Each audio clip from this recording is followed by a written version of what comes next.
प्रीतमपुर नामक गांव में रमेश नाम का एक व्यक्ति रहता था। पेशे से वो इस्त्री करने का काम करता था। गांव के सभी लोग उसी के यहाँ से अपने कपड़े इस्त्री करवाते थे। गांव के सभी लोग उसे इस्त्री वाला कहते थे, पर इसलिए नहीं कि वह इस्त्री का काम करता था, बल्कि इसलिए क्योंकि उसकी दो पत्नियां थी, कमला और विमला, जो हमेशा एक दूसरे से तुलना करते हुए रमेश से झगड़ती रहती थी। सुनिए जी, आपने विमला को 2000 की साड़ी दिलाई है और मुझे 1500 में टाल रहे हैं। मैं कुछ नहीं जानती, मुझे 2000 वाली ही साड़ी चाहिए। सुनो विमला, तुम प्रेम को पैसों से तुलना क्यों करती हो? साड़ी मत देखो, इसमें छुपा हुआ प्रेम देखो जो मेरे मन में तुम्हारे लिए है। मैं आपकी चिकनी चुपड़ी बातों में नहीं आऊंगी। बोल दिया ना, 2000 वाली साड़ी मतलब 2000 वाली, वरना टच भी नहीं करने दूंगी, समझ गए? अच्छा, शांत हो जाओ। ये लो 500 रुपए और आप गुस्सा छोड़ दो, मेरी चमक चलो। कमला पैसे लेकर बहुत खुश होती है। बातों में फंसाना तो कोई आपसे सीखे।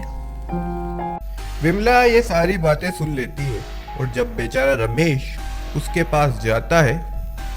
सुनो जी, ये कैसी बेईमानी है? आपने कमला को साड़ी और 500 रुपए दिए और मुझे ये खाली साड़ी। देखो, मैं उससे बड़ी हूँ, आप मेरा दर्जा उससे कम नहीं कर सकते।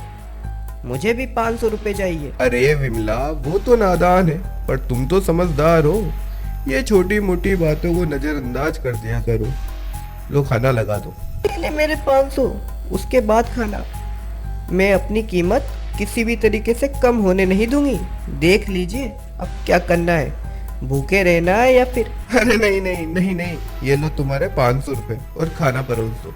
बेचारा रमेश अपनी दोनों पत्नियों के बीच घट्टी की तरह पीछे ही जा रहा था, पर जब भाग्य में दो पत्नियों की सुख की तरह दो पत्नियों का दुख ही लिखा हो तो वो भी क्या करे। अरे रमेश भाई, ये लो कपड़े, मुझे कल सभी कपड़े कंप्लीट चाहिए, मेरी बच्ची की कल शादी है। अब आपको तो पता ही है, आपने तो दो करी है। ऐसा कहकर वो व्यक्ति जोर से हंसते रहा है। अरे आप चिंता मत करिए, आपको कपड़े कल समय तक मिल जाएंगे। आज तो बहुत सारा काम मिल गया है, इनको निपटाने में तो रात ही लग जाएगी, पर वादा भी तो किया है, कैसे भी करके ये काम तय समय पर ही निपटाना होगा, वरना गांव में मेरा नाम खराब हो जाएगा।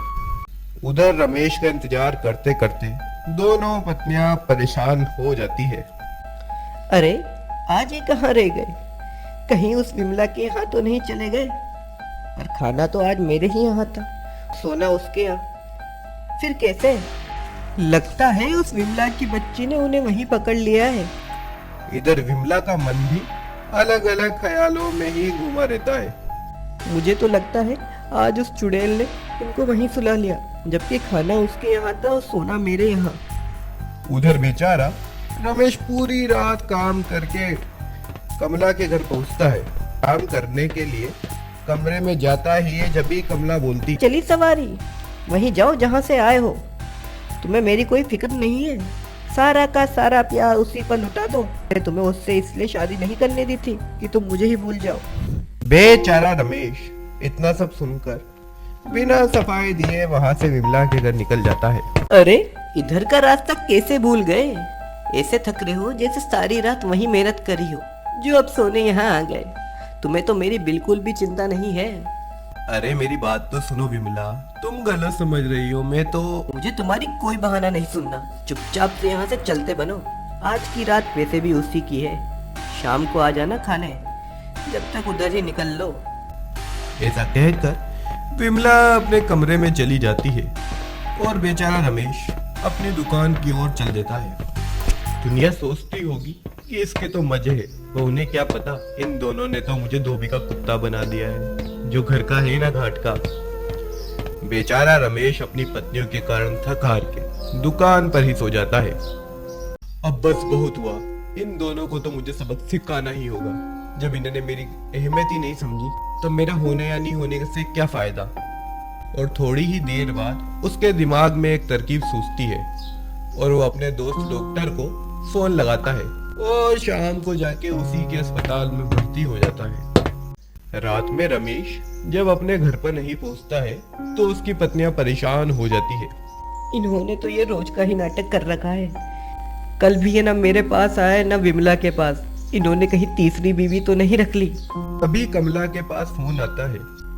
हेलो भाभी जी, प्रकाश बोल रहा हूँ, तुरंत आप विमला को लेके अस्पताल आ जाइए। क्यों, क्या हुआ? प्रकाश, आप ऐसा क्यों बोल रहे हैं? और आपके भाई साहब कहाँ है? भाभी ये बात समय करने का नहीं है, आप तुरंत अस्पताल आ जाइए। भगवान जाने प्रकाश भाई साहब इतनी जल्दी में मुझे और विमला को अस्पताल क्यों बुला रहे हैं? कहीं कोई अनहोनी तो नहीं हो गई? भोलेनाथ मेरे सुहाग की रक्षा करना। बेचारी कमला विमला को लेकर भागती भागती अस्पताल पहुंचती है। अरे उठो, क्या हो गया? प्लीज उठो। अरे मैंने आपको गुस्से में जाने से क्या कह दिया? आप मुझे इतनी बड़ी सजा दोगे? मत दो, प्लीज उठ जाओ मेरे पति परमेश्वर। भाभी जी, रमेश को हमने गोलियां दे रखी है। आज शाम को रमेश का घर आते वक्त एक्सीडेंट हो गया था। मैंने उसका इलाज तो कर दिया है, पर वो बहुत कमजोर हो गए हैं। मेरी सलाह है आप उनको कुछ दिन आराम ही करने दें और काम पर मत भेजना। आप चिंता मत करिए डॉक्टर साहब, हम दोनों उनकी पूरी देखभाल करेंगे। उन्हें किसी भी चीज की तकलीफ नहीं होने देंगे। ये बिल्कुल सही कहा दीदी आपने। हम दोनों मिलकर उनकी खूब सेवा करेंगे। अरे कमला, मेरी शर्ट दे देना, दुकान पर जाने का समय हो गया है। किसी के शादी के कपड़े लिए थे जो आज किसी भी कीमत पर देने हैं मुझे। नहीं, आपको डॉक्टर साहब ने घर पर ही रहने को कहा है, आराम करने की सलाह दी है। मैं आपको कहीं जाने नहीं दूंगी। थोड़ी ही देर में विमला भी वहां पहुंचती है। मैंने सब सुन लिया है दीदी, आप यहीं रहकर इनकी सेवा करो, मैं जाकर दुकान संभाल लूंगी। नहीं, तू रहने दे, तू यहीं रह, मैं बड़ी हूँ और मैंने पहले भी कई बार दुकान संभाली है। मैं आसानी से दुकान पर काम कर लूंगी। और बेचारी कमला विमला को छोड़कर प्रेस की दुकान पर चली जाती है और पूरे दिन दुकानों पर ग्राहकों को प्रेस करती करती सोचती है कि मैं भी विमला को कितना गलत समझती थी। वो बेचारी तो इतनी कमजोर है, फिर भी परिवार और रमेश के लिए दुकान संभालने के लिए आगे आ गई। विमला भी मन ही मन में इस बात का खेद होता है। दीदी कितनी बढ़िया है, घर की जिम्मेदारी उठाना तो कोई उनसे सीखे, और मैं उनको बार बार जाने क्या क्या सोचती रहती हूँ और बोलती रहती हूँ। शाम को जब कमला घर पर पहुंचती है, दीदी मुझे माफ कर दो, मुझे मेरी गलती का एहसास हो गया है। आप बहुत अच्छी हो दीदी।